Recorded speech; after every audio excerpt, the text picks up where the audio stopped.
Mason, welcome everybody to another show of Campus to Contracts. It is a whirlwind of transfer portal, NFL draft, you name it. Everybody's talking about players moving everywhere, bad decisions, good decisions. These kids don't have good management. Can you believe they made a terrible decision? I'm reading all of this stuff, but before we get into any of that, I want to touch on my Colts. I'm a Colts fan. Ever since the days of Eric Dickerson, the greatest running back in the history of running backs. He has a great autobiography book. If you haven't read it, please read it. It's fantastic. The Colts were drafting, and they drafted the Penn State tight end. Everybody who watched him in the playoffs or throughout the season, he looked like a man amongst boys. I think that's a fair way of saying it. He would eat up everybody in the secondary. So I was extremely excited. I was like, the Colts did great. They got the best tight end. Then I went and did some dumb research and realized he was the second tight end taken in the draft. The Michigan tight end went before him, and I watched Michigan football, and I know they struggled with passing, and I know Penn State football, and that Penn State tight end was a beast. Can you help me unravel what I saw in the draft? Because it don't make any sense to me. Well, I'll start with this. First off, the draft pick Tyler Warren from Penn State, in my opinion, was the best tight end in the draft. I thought simply the Colts because did he could good. do it all. He could run block. He could even pass block. He's a great route runner. Overall, just athlete, very, very violent, and gets the job done. Really, he's a problem. He's a problem. However, what people need to realize is in the NFL draft, you're not just picking the best available player at the time of the draft. You're picking the player that you believe is going to work with your scheme, with your team the best. So it doesn't necessarily mean that you're going to get the overall best player available or the best player in the draft. You're going to get the right player for your team, for your scheme. So the Bears simply thought that they had a tight end that would fit their scheme better. The Colts believe that the tight end that they chose would fit their scheme at the time. Who knows? So, and also as the draft goes on, right? Pick 1, pick 2, pick 3, pick 4, pick 5. Some teams are drafting players that those teams that were waiting in line didn't expect for those teams to pick. They always have many options when it comes to who they're going to draft, right? And it's very predicated on who is available and who has been picked by other squads. And then that causes, the teams in the way back of the line to consider trading up spots, to consider trading for a certain position on the draft board to get a certain player that they hope will be available in the next 2 picks, right? So there's a lot that goes on. A lot is predicated, a lot of his reaction to other organizations picking their guys. So, but I like the pick by the Colts. As you know, I'm now an Eagles fan. So why are you an Eagles fan for those that don't follow you? So my younger brother, Avery Williams, who was playing for the Atlanta Falcons the last 4 years, now plays for the Philadelphia Eagles. So fly, Eagles, fly. I would say that that's a huge deal for him, and I would think that he's going to provide a nice value added to the Eagles. Yeah, he's already over there. Practice is hard, and he's excited, and he likes it there. Very organized organization, very top-tier people over there. It's funny, actually, side story. When he went in to get his medical exams, he had to do them at Penn. Because why wouldn't you do them at Penn? They're only the best medical people in the whole world. So allegedly, not allegedly, biased by not biased. It's not biased. He's done the polls. That's it. Penn's the best. I've been to a few universities more than normal people. Would you say, in following your brother, and thank you for saying that about the Colts, I'm a big fan of pick the best player that causes the most havoc. And if you can make them fit your system, that works for me. So as a Colts fan, I was like, well, every time I watched him, I'll just put it like this. When I watched them in the playoffs, I was like, you need to put 2 guys on him all the time. And he should never be running free. And then you watch him run these routes. He runs good routes. He's fast. He's big and he's got great hands. He's got great hands. He has so much great effort as well. He's a problem. He's a big guy, puts in maximum effort, team player, and when you put the ball in his hands, something's about to happen. Yeah, and remember Penn State would line him up as QB, and he would take it and either fake pass and then run it for like 10 yards because nobody could tackle him. And he was like as big as the DNs. No, he's an athlete. He's a true athlete. So yeah, great pick by the Colts. That's all we need to talk about. But then going to your brother, you just mentioned something about the professional organizations. We like to assume that all organizations are professional. We like to assume that all the NFL teams have a certain standard and a certain, shall we say, etiquette. Similar to what we think about college football. Like you have the top tier programs, and then you have the other programs, and the top tier programs treat their players just a bit better. In the NFL, would you say there's similar tiers where certain teams will treat their players just a little bit better, but it makes a big difference overall because the players all talk, because the players are in all these systems? Or, is this just like everyone's kind of at the same level, how they treat their players? So I'll say this. Obviously, I've never been in the NFL, never played in the NFL. My brother obviously has. I will say that there is a survey amongst all the players about the organization that they're part of. There's a grading system that is also shared publicly throughout the league on an A, B, C, D, E, or an A, B, C, D, F scale. So you have training staff gets a grade, strength staff gets a grade, nutrition gets a grade, facilities gets a grade. So they just started that recently, but there is a grading system that is shared amongst the players in the league, that the players in the league vote on in their program, right? So, no, not all teams are the same. That answer, if they're getting graded by their players, that answers that question. And then the other thing is, do they share this with the kids coming in out of college, like the rookies? Like when you go into camp, is this shared? Is this like, do agents have this information? Like, how public is it? It's not really public. I'm not sure if they share it with their new rookies that are coming in. I don't believe that they do. But with the guys that have been in the league, vets, 2 years plus, everyone gets that.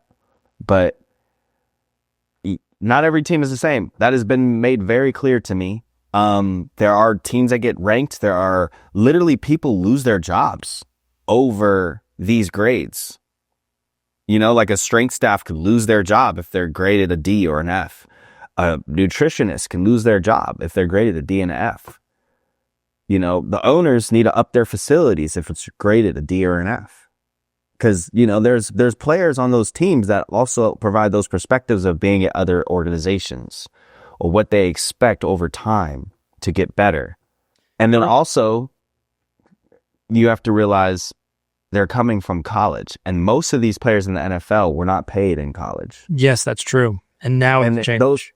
And those colleges, instead of paying players, put all their money into their facilities and into their, locker rooms, into their players as a team, right? So that's where the money was really spent. It wasn't spent on giving it straight to the player. It was spent on the facilities and taking care of the player, nutrition, nutritionists, strength staff, strength facility, practice facilities, all of those things.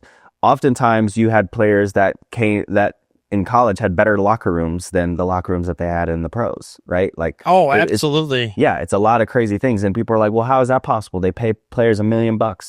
Yeah, but they're giving the money straight to the player. That's why you see a lot of player regiments once they become pros, they have a lot more of a very efficient and specific regiment to take care of their bodies because it's about longevity. So money location changes a lot of things. You just maybe before your time. I'm a little bit older, quite a bit older. The Arizona Cardinals, when they moved from St. Louis and the Bidwells, who are one of the cheapest organizations or cheapest owners, were known to be the cheapest owners. It was reported, and again, Arizona never had an NFL team. So they got an NFL team. They go, this is really exciting. And then stories started to leak out. Because first off, they played at the College Stadium, the old ASU, well, before it got renovated, ASU Stadium. So they're already playing at a college stadium. So they left St. Louis to play at a college stadium. And one of the things that the players were talking about when they would go to spring training, I believe they were given 2 pairs of socks. And if they wanted another pair of socks, they were charged. And I was like, that is... And again, this leaked out when they came in. Can you imagine? You can't even imagine that today. That would be so crazy to just start charging players for, like, here's footwear. There's a lot of crazy things that you just said. Like, first off, I didn't know that the Cardinals started in St. Louis. I just learned that fact right now. Yep. The St. Louis area has lost 2 football teams in their lifetime. They've lost the Cardinals and the Rams. Yeah. That explains why the Battlehawks do so well there. Yes, it does. Okay.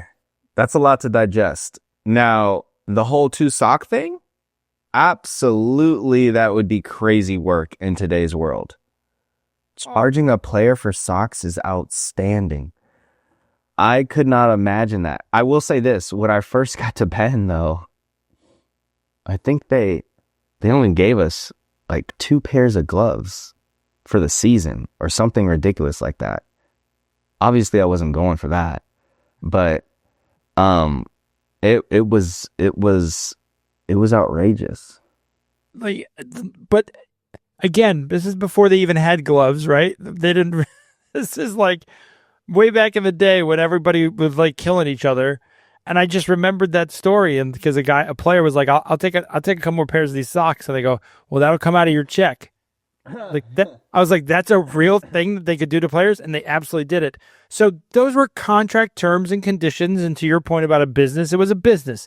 They were trying to make money from the TV deals, the fans, the concessions, and they weren't about to lose it by giving these players all these extra perks. So now it's a different world. Facilities are all upgraded. Nutritionists, to your point, training facilities, training staff. Everyone has a bigger staff now. They take care of these athletes much better than they did many, many years ago. That brings us to college. We are entering in... So I would say that we started a couple years ago in the baby formation of the NIL. It was a baby. Nobody really knew what to do. We had this baby, and no one knows how to take care of this baby. So the contracts were probably not the best. Now we're into like baby, I would say the terrible twos. That's where we're at with the NIL. It feels like no one is happy. The people who cover college are annoyed because they got to work so much more than they ever did before. Tracking these players is almost nearly impossible. And then also understanding why the players are moving to certain places, because that's also difficult because the landscape of college and as far as the teams or the programs are changing year to year as well.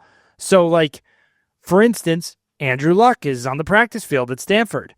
A year ago, Andrew Luck wasn't even a part of the team or part of the organization. Now he's a staple at Stanford. That's just a simple story about like how fast this is changing. And then everyone wants to like, Nico's the biggest rip right now because he left Tennessee and everyone's saying how he handled it wrong.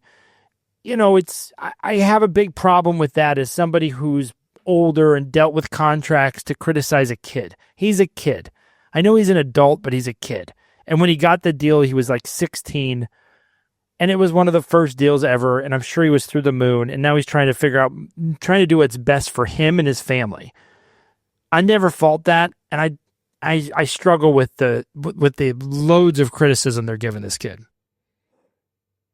Yeah, it's a very peculiar situation. I mean, at the end of the day, he needs to play wherever he goes, and he also needs to play well in order to get drafted, because at the end, that's still the goal for players in college, to get drafted to go to the NFL. Now, as far as what people are saying about him leaving the $2 million a year and not getting the same amount at UCLA, doesn't matter. You know, he's from California. He's from Southern California. Going home was probably a major reason as to why he wanted to go to UCLA. And we can't fault him for that. You know, UCLA needs a quarterback anyways. They've been having some rumored quarterback issues. So they themselves are probably very excited to have him there. And Nico is going to be playing in front of his home family pretty much. And, you know, wish him nothing but the best, because this is a crazy situation. And I'm glad, low key, that it happened right before the draft so that, you know, it would kind of just fizzle out as quickly as possible. You know, but this happened, April 16th? He was gone in a day. He was out of the portal in a day. I think last episode I said that he wouldn't last 3 days or 2 days. Yep. He didn't even last 1 day. So that also goes to show how quickly things move, right? Right. You know, especially for high caliber players. He's a top 5 quarterback in college football, and he's not going to last that long. You know, I wasn't shocked he lasted only a day. I would have been shocked if he lasted the full 3 days. But that is the name of this game now. That is how this world works.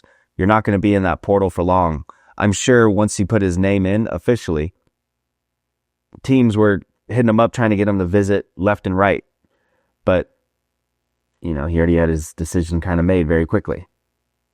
And I feel it's a little too early to say this is how much money he cost himself or this is what he did to himself. To your point about going home, I think a lot of people struggle with understanding that sometimes you get homesick. And if you're a quarterback of a program like Tennessee, or a quarterback in any program, what you get treated like, how things happen, and how people rest on your every move, you know, the high highs or the low lows, if you will, that's a hard thing to navigate if you don't have a good inner circle out there. And I think it's a tough environment. I don't have an answer for this. I mean, the reporters are going to be the reporters. They're going to rip these kids. They've been ripping players and athletes, and now they're going to rip college athletes.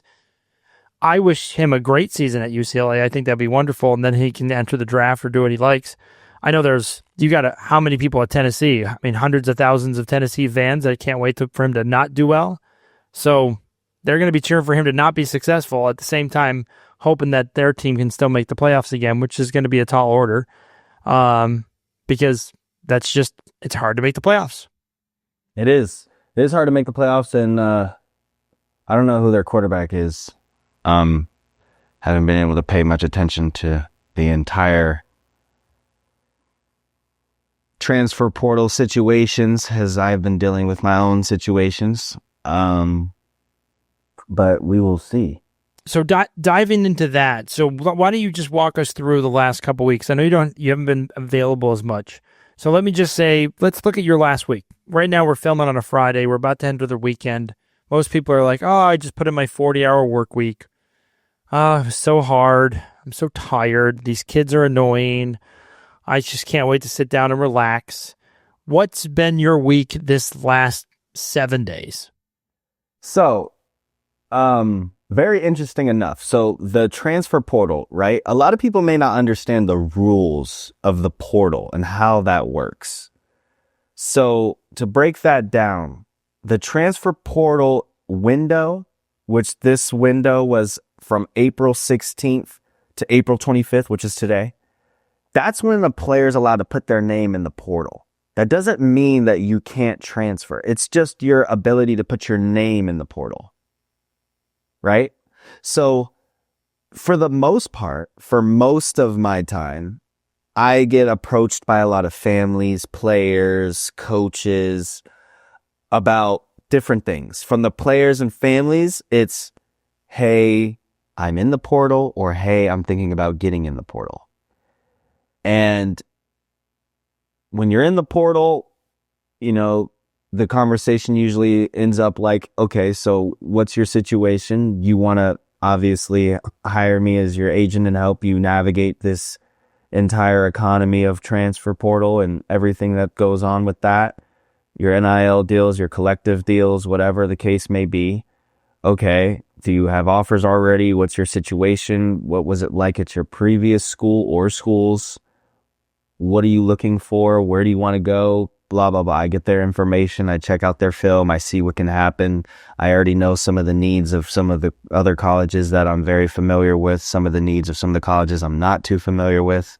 So that's how that works. Sometimes then families will also come up to me and they're like, hey, we're not in the transfer portal. We're thinking about jumping in the transfer portal.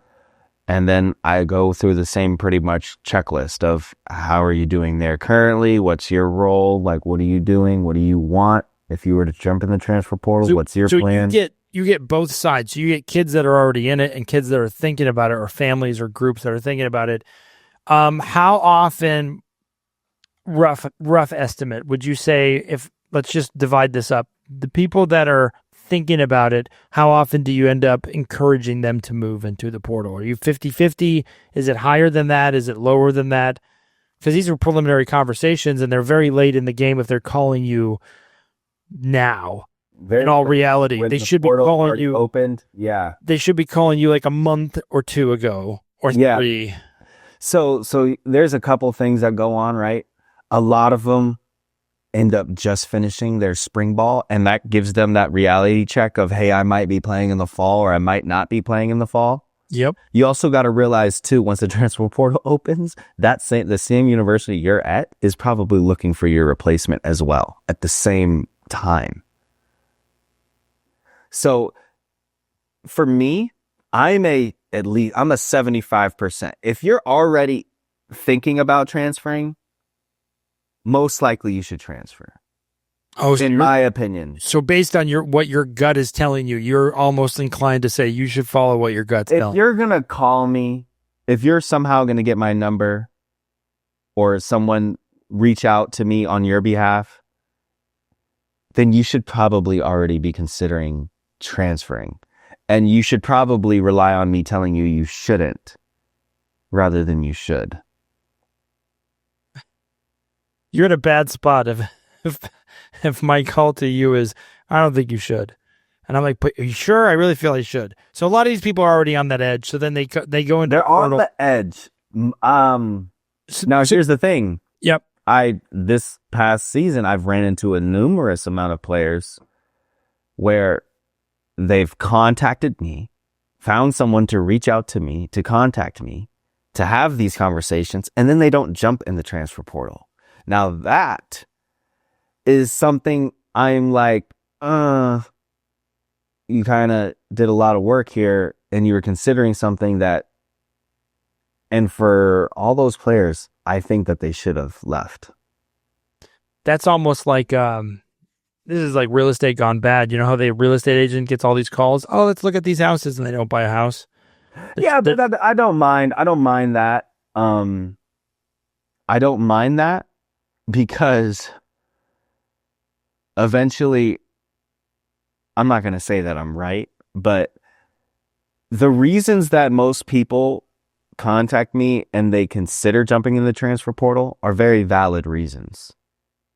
And there's players, right, that obviously they jump into the transfer portal for money and they're already established. So it's very easy for them to do so. It doesn't matter where they're going to go. They could start anywhere. Then there's players that are transferring because they want a better situation for themselves, but they have a good resume behind them to where transferring isn't going to be as hard as many of these players. There have been players that have been in the transfer portal for multiple portal seasons, right? So, you know, I'm on that 75%. If you're already thinking about it, you're already at the 50. You're already at the 50. If you reach out to me or an agent or someone about it, you're edging yourself to 75. You're getting to 75%. And based on that conversation with that agent, with me or whoever, you should probably pull the trigger based on that conversation. If they're seasoned in this game and they're like, hey, look, yeah, we can help you out. We can get you here. And I think that this would be a great move. Yeah, you should probably pull the trigger. But I'm not the type of agent that's going to just move a player because he can get paid more.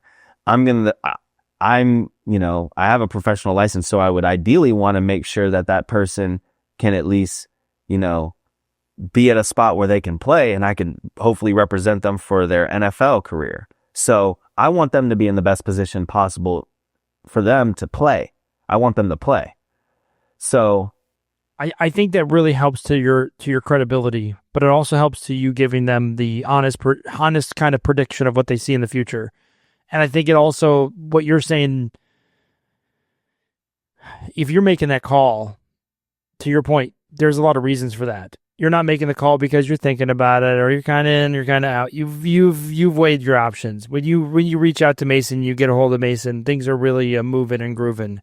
So now you're in the moving and grooving area. So we're in the transfer portal season. People are putting their names in. Tons of kids are in the transfer portal. That's why the media gets to just kind of like attach themselves to a couple people because they can't follow all of it. So you pick a high name like they did with Nico. Over the last 5 or 6 days, now you're doing what you're doing. Walk us through that kind of week now that we're in the portal. Besides the fact that you probably have, I would say, over/under calls for Mason in a day during the transfer portal, I would say 150. And I'm probably under. I'm probably way light. 150 phone calls? Yes. Not for me individually, but probably between me and my business partner. Yeah, but honestly, it doesn't happen during the transfer portal week. Before it. Yeah. So during this week, are you just, what does your week look like?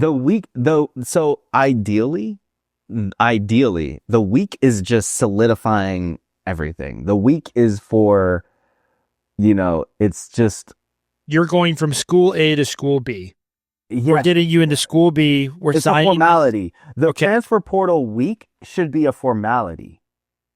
Oh, that's how I look at it. You've already picked the car. You already picked the color. You already know what you want. You just got to sign and pay for it. That's it. I gotcha. Okay. So that's what it should be, in my opinion. So it's not as crazy as I think. It's like all free for all. Things have already been moving and grooving. That's for me, what I'm saying. But it is as crazy as what you're thinking. Like,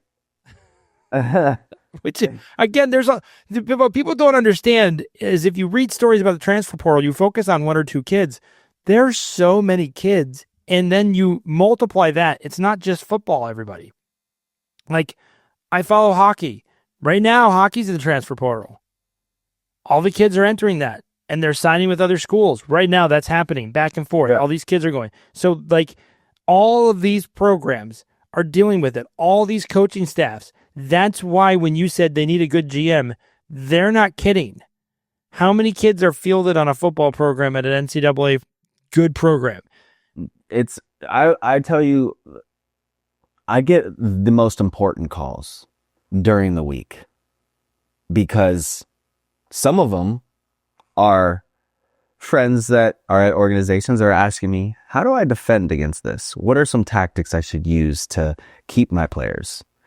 I get calls of, how's the best way I can go about getting this player? I get calls that are about, from the families and players, like, hey, what schools do you think that I should be able to go to? When you get that late, that's a problem. Right? For me, right? So it's not against the rules for you to contact me 3 weeks ago and say, hey, here's my film. I'm thinking about going into the portal. What do you think? I can now look at you. I could see what your report card is basically, and I can see what would fit. Now, here's the other thing. I don't necessarily know about all the departures at other universities until I find out on the transfer portal or when the news is shared. So let's say I'm collecting a whole bunch of players that are curious about transferring out. And I know all the schools in my network that I have really good relationships with or just somewhat good relationships with and no relationships with. Same with my business partner. And he has a whole different list of universities. That's why we're so good together. But what we don't know is we don't know who's leaving from those universities. As time goes on in the transfer portal, the first 3 days is very telling of, okay, this position's leaving, this is leaving. So there are options that open up as the portal goes on. I gotcha. But sometimes those universities also know that their players are going to leave. And they're calling you up because they've been tipped off. Yeah, so it's a lot of shared information before things go down. I think a lot of players think that there's a secret that they have, but they really don't have any secrets. Everybody's talking. Players talk too much. Someone hears something. My favorite line of all time was the teachers at a high school. The kids did something really bad, and I was like, so how do you figure this out? They go, oh, we don't even need to investigate this. The kids who did it are going to tell their friends, and then all we have to do is offer an award. Here's a $50 Starbucks gift card. We'll have a line out the principal's office. Everybody can't wait to tell you what happened. You think the kids who did this don't talk? To your point, they're in college. You think they're not talking to anyone? You think they're being super quiet? They're talking to everybody. Then everybody's talking to everyone because that's just how it works. Yeah. So yeah, everyone has an idea. Coaches, staffs, GMs. It's crazy. It's crazy. It's crazy to follow as a college fan because it's hard. Number one, it's easier if you had the player for all your time and then they went into the NFL program and you could cheer for them. Now you have to worry about them leaving every year.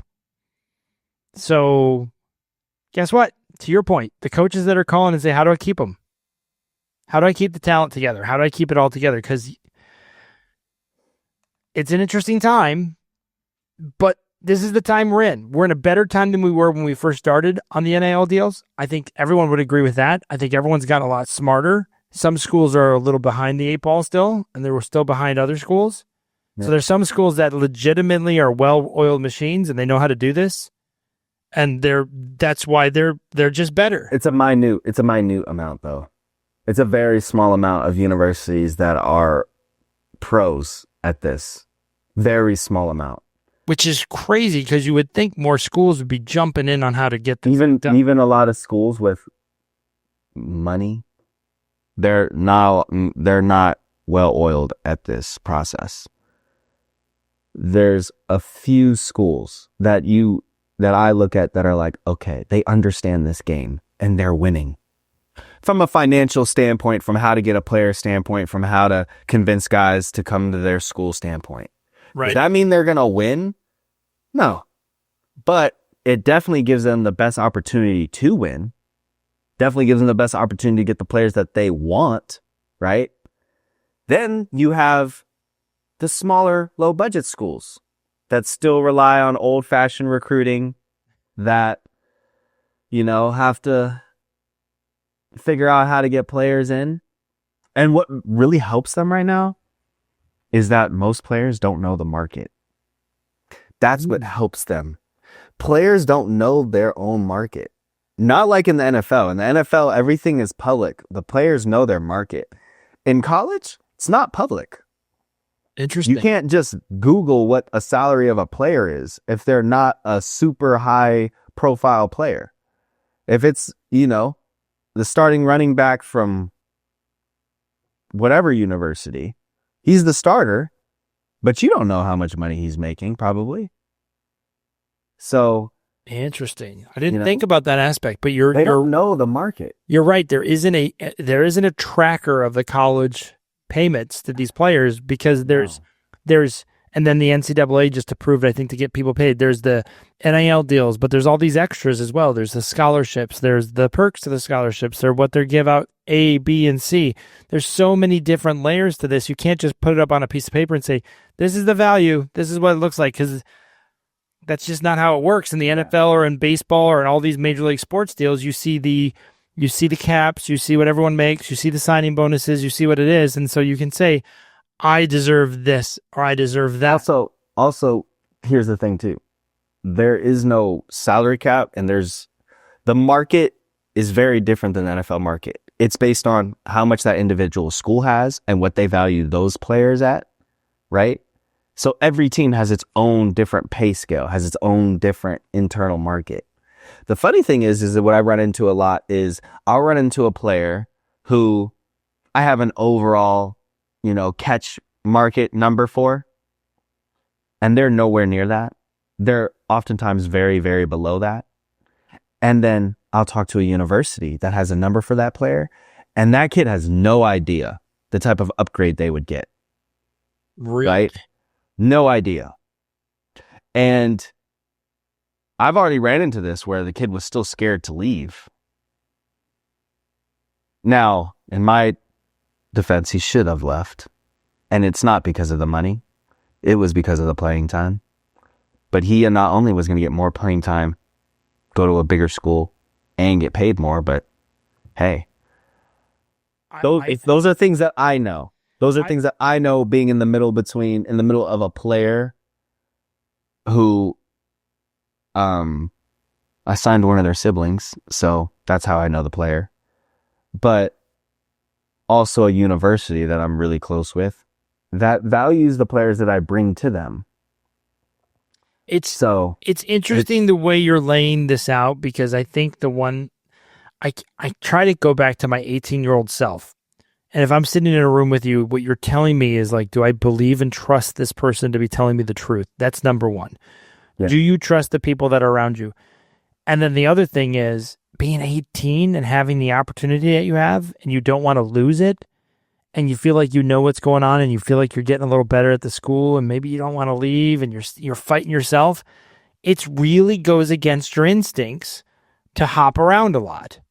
Yes. But here's my pitch, I guess, right? So I am not just an NIL agent. I'm an NFLPA agent. I'm not in this just for your college years. I'm in this for you to go pro. But in order for you to go pro, I need you to play. Right. So that's my first priority.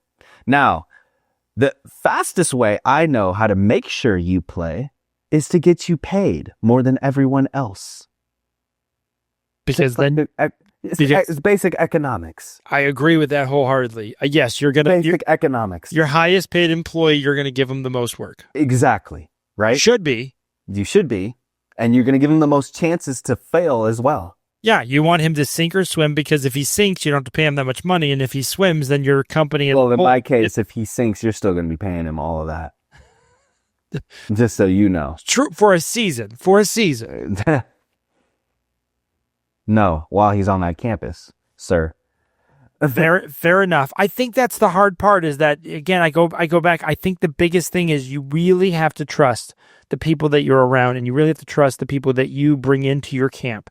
And if you sit down with me and I can't trust you, then you shouldn't be in my camp, number one. And number two is you offer that layered service, if you will, where you're talking about them, but you're talking about them and what they want for their goals into the future.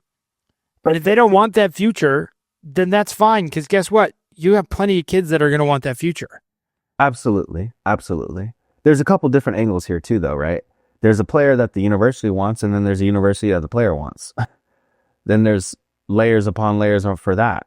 Now, as far as a player wanting to talk with me about their current college situation, right?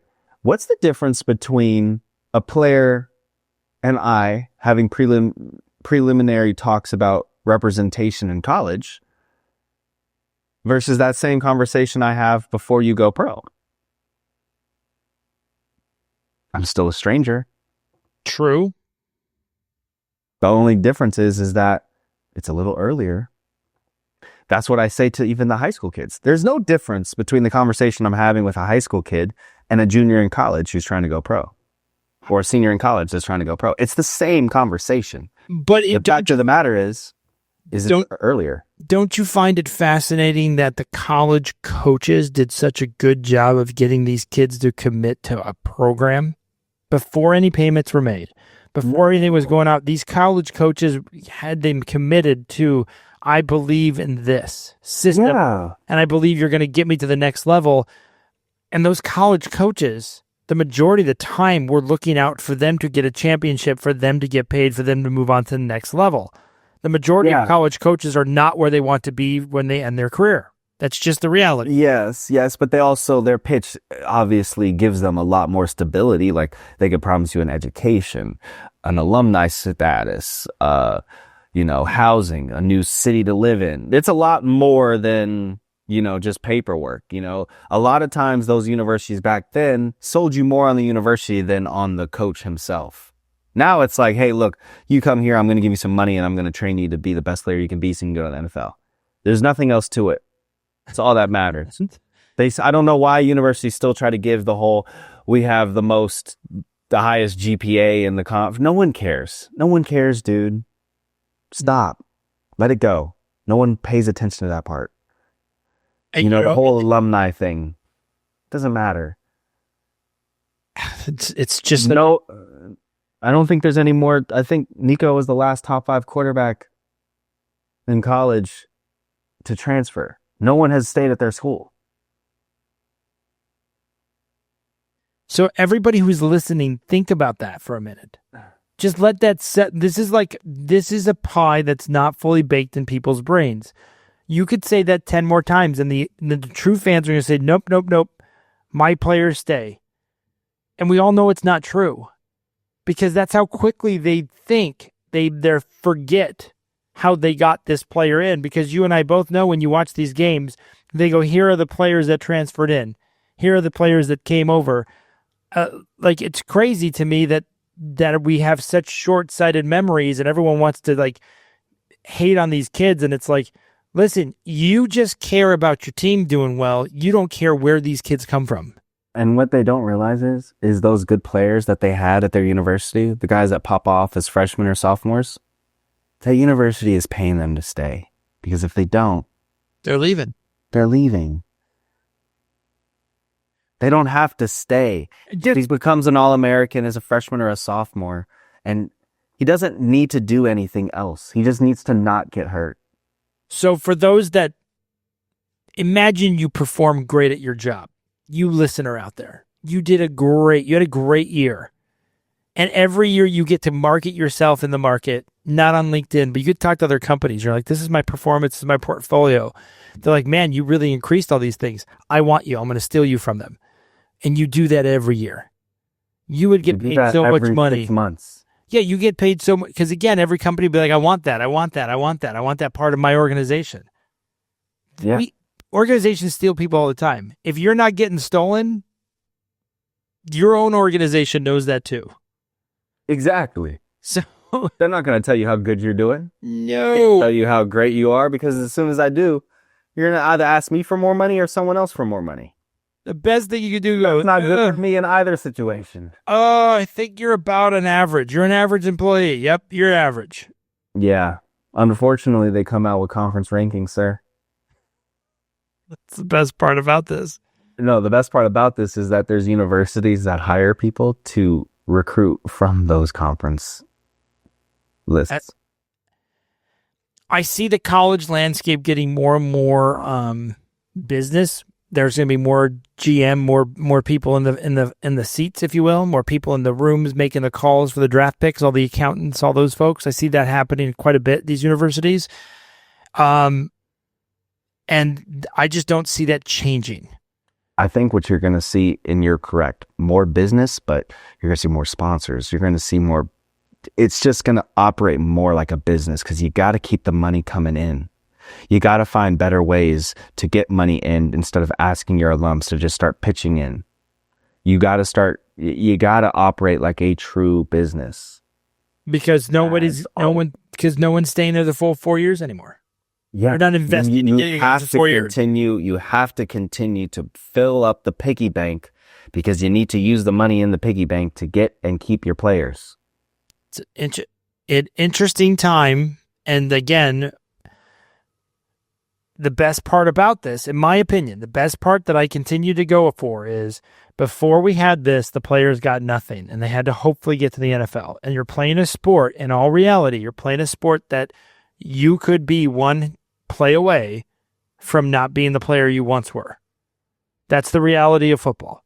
So the fact that 18, 19, 20-year-old kids were doing this and then they would get hurt and they would never be the player again and they wouldn't get drafted and they didn't have the career that they wanted. Now they get to have a career in college, get paid for it in college, and if they don't make the pros, they at least didn't get, oh, you got a degree at that university. Doesn't that degree really help you? And you're like, it didn't. I didn't get the degree that I was hoping to get. They had me take this degree so I could play more football. So now it's very oriented towards you're making some money, you're doing well for yourself, you can take care of some things. And if you're smart, which most of us at 18, 19, 20 are not, you can do very, very well for yourself, for your future self. And that's another part that you kind of come into the play and you're helping them out with that if they want it and if they need it, which I think they all do. So I think it all goes back to trust. You got to trust the team you put around you, period, end of day. You can't trust the program. You can't trust the coaches because the coach could tell you you're the best, you're the best, you're the best. And the next thing you know, they're looking to replace you in the transfer portal. Yeah. That's how crazy this world is. It's very crazy. I don't have an emotional factor either. I always tell the guys, my agenda for you is very different than the university's agenda for you. So, you reached out most likely to someone that you trusted. That led you to me. Yep. Because they trusted me. And now we're in this conversation. And sometimes I feel like I'm convincing you to do the very thing that you reached out to me for. I think there's a fear of the unknown, doing it for the first time. Again, I do think there's a negative. There's still negative. There's a negative, like, connotations about the transfer portal.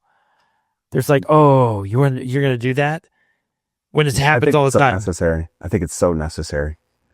I think that especially players at smaller schools, there should be zero hesitation to move up. Zero. Absolutely zero. You see look at all the schools that got drafted. I couldn't name off the top of my head any of the small schools that were in the draft so far. Right. Your plan in college should be to get to college and produce at the highest level possible.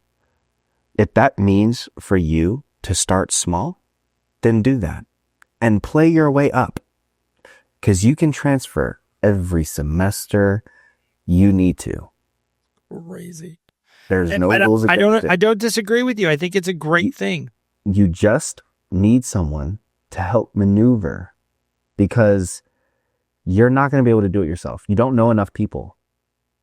Oh, that's 100%. You also don't have enough information of the players that those universities are missing out on or left their rosters. Someone leaving a university could be perfect for you to move up because they need to now replace a player. Right? Like, for example, FCS guys. As soon as you go all conference, you should put your name in the portal immediately. It should be zero hesitation. Zero. And then those group of 5 schools that get cherry picked from those Power 4 schools, those big schools, as soon as you see a player at your position, leave that school, contact that coach immediately, because it's very hard for him to replace that player. Yep. Is he going to go to a bigger school to convince those guys to come down? Very unlikely. I think to your point, the moving up is great, but I also believe that when you do that transfer from a smaller school, and I keep having to remind people, 18, 19-year-old kids are still developing. And you could easily, 18 to 19, or redshirt, or you could easily have a great freshman year and even better sophomore year. And then suddenly you're a legit junior and everybody wants you. To your point, you got to play, you got to have film. And I believe when we talk, and every time we talked about this, you have put together a good formula and a good structure for kids to really help them navigate a lot of these questions. And if they are contacting you, I get the fear, but like, man, the water's good. Jumping's fine. You're going to be okay. Trust the process, as they would say. Yeah, I mean, at this point, dude, it's also like, if you're contacting me, it's probably not going too well where you're at right now. Yep. And then you're I told a player, if you stay, it's almost like you not wanting to play football anyways. Oh. Just because the situation's that poor. Yeah, that's what I said. I said to him, I was like, look, man, it's your decision at the end of the day. But from my perspective, there's really, you staying and you not playing is the same. Yep. Because, and it's not because, like, you could play football as much as you want. But when you tell me that your goal is to get to the NFL, that's a very different path that you need to take. It's a very ruthless path. Yep, I would agree with that. And you got to be you got to be very focused, and you got to be very driven. Very focused, very driven, very locked in on your goals. And I want all my clients to get to the NFL collectively. But every person's path is different. So you need to move. You need to leave. You need to go into the transfer portal. You need to go to this university and you need to play. And then when you play, I'm going to put you back in the transfer portal and you're going to move up to give yourself a better opportunity to get drafted. That's what this whole process is about. Yep. These rules have been given to players for this situation, and some of them don't take advantage. Most of the players that you find out about on ESPN, they take advantages in the monetary way. Excuse me.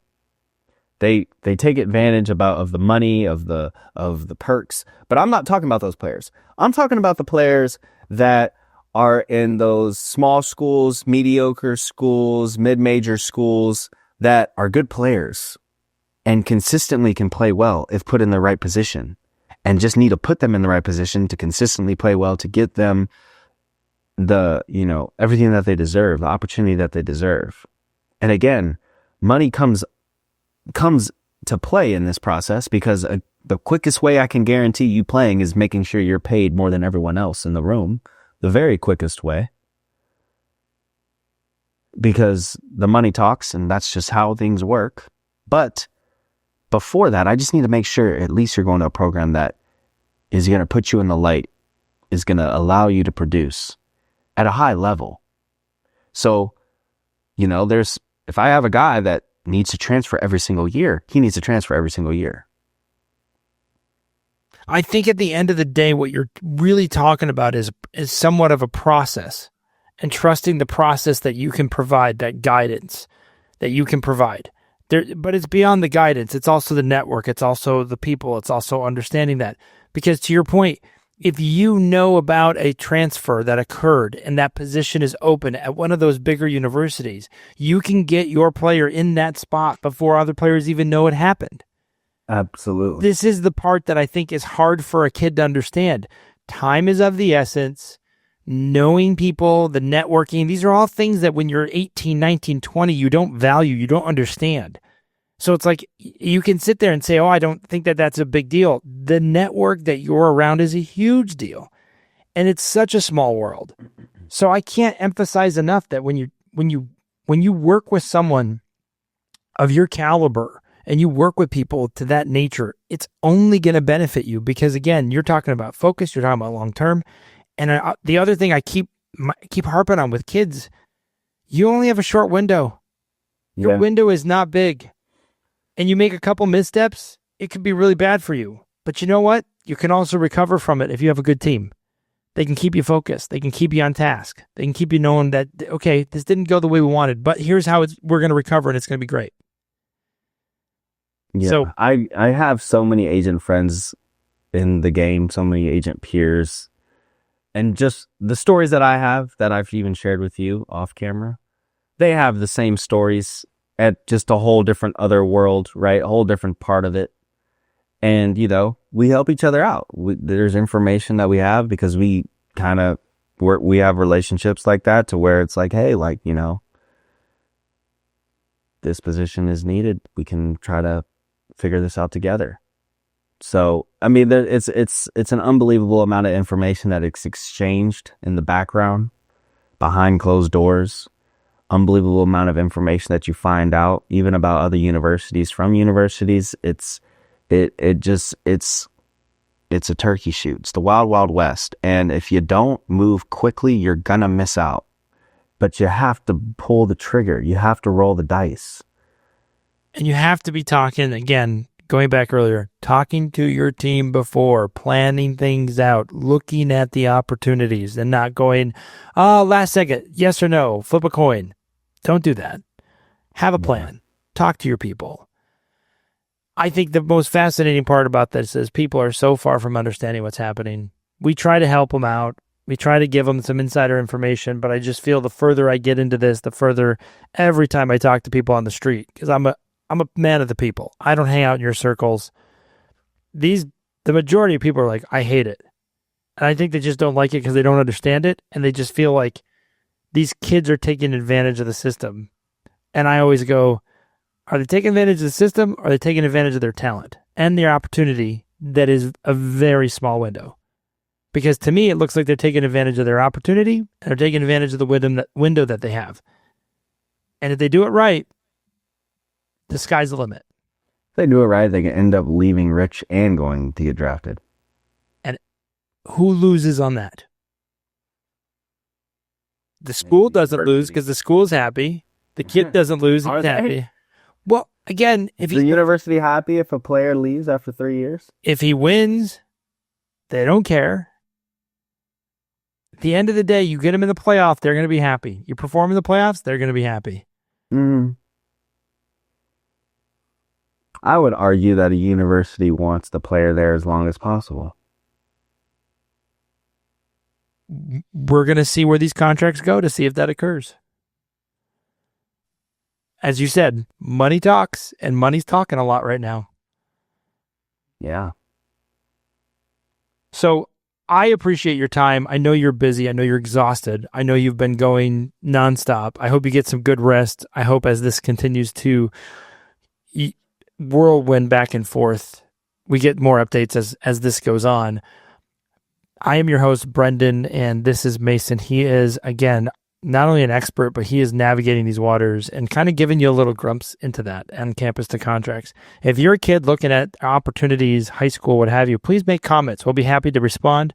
And Mason, you can always get a hold of him. You can look him up and find out where you can get contact with him. But him and his team would take great care of you. So I am your host, Brendan, and this is Campus to Contracts. Mason, I can't thank you enough for your time. I know how much you're working right now, so this is great. It's great to hear. Thank you, man. Of course. All right, everybody. Have a good night.